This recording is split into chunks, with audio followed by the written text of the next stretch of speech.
sunshine and the fruits of the earth grew ready to their hand. It was very natural that the dangers incurred in hunting and fishing under these inclement skies, and the suffering entailed by the long, cold winters when the sun never shines, made our ancestors contemplate cold and ice as malevolent spirits, and it was with equal reason that they invoked with special fervor the beneficent influences of heat and light.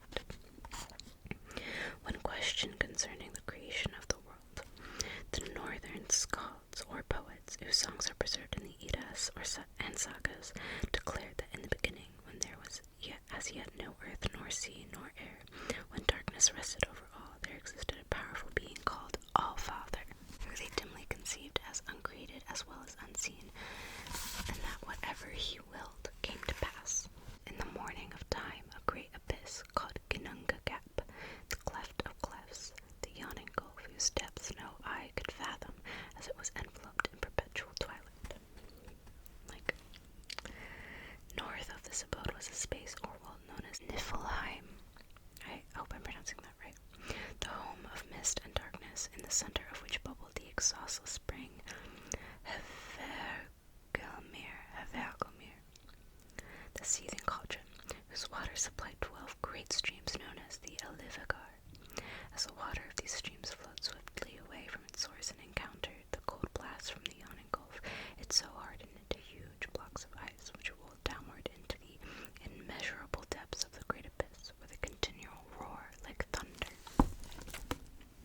South of the dark chasm and directly opposite Niflheim, the realm of mist, was another world called Muspelheim, the home of elemental fire where all the warmth and brightness, whose frontiers were continually guarded by Surtur, the flame giant.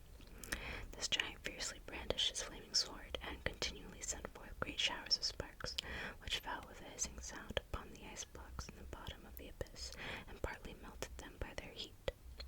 And then there's an excerpt from a poem.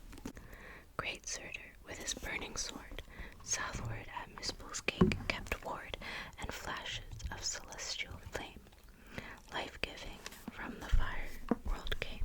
And that's from Valhalla by J.C. Jones. Okay. The next little section is called Ymir and Orumla. I'm probably not pronouncing like half of these things right, but I'm trying.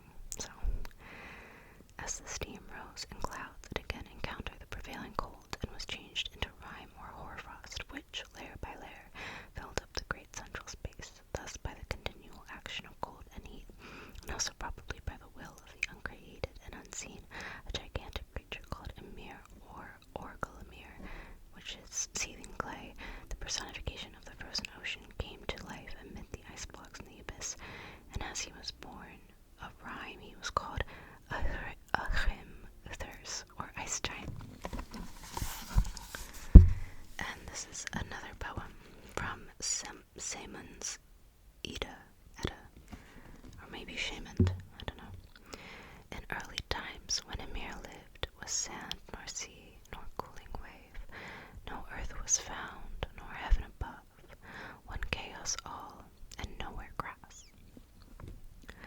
Groping about in the gloom in search of something to eat, Ymir perceived a gigantic cow called Orumla, or the Norse, which had been created by the same agency as himself and out of the same materials.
means born, whom he had immediately produced. They began waging war against them, for as the gods and giants represented the opposite forces of good and evil, there was no hope of their living together in peace. The struggle continued evidently for ages, neither party gaining a decided advantage until Bor married the giantess Besla, daughter of Bothorn, the Thorn of Evil, who bore him 3 powerful sons. These sons included Odin, meaning spirit, Vili, meaning will, and Ve, meaning holy. So spirit, will, and holy, Odin, Vili, and Ve. These 3 sons immediately joined their father in his struggle against the hostile frost giants, and finally succeeded in slaying their deadliest foe, the great Ymir. As he sank down lifeless, the blood gushed from his wounds in such floods that it produced a great deluge, in which all his race perished, with the exception of Bergelmir, who escaped in a boat and went with his wife to the confines of the world.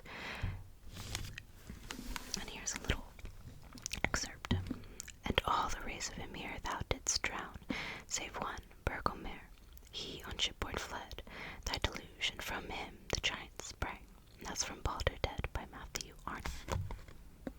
Here he took up his abode, calling the place Jotunheim, the home of the giants, and here he begat a new race of frost giants, who inherited his dislikes, continued the feud, and were always ready to sally forth from their desolate country and raid the territory of the gods. Here he took up the gods in northern mythology, called Aesir, pillars and supporters of the world, having thus triumphed over their foes, and being no longer engaged in perpetual warfare, now began to look about them, with intent to improve the desolate aspect of things, and fashion a habitable world. After due consideration, Bor's sons rolled Ymir's great corpse into the yawning abyss, began to create the world out of its various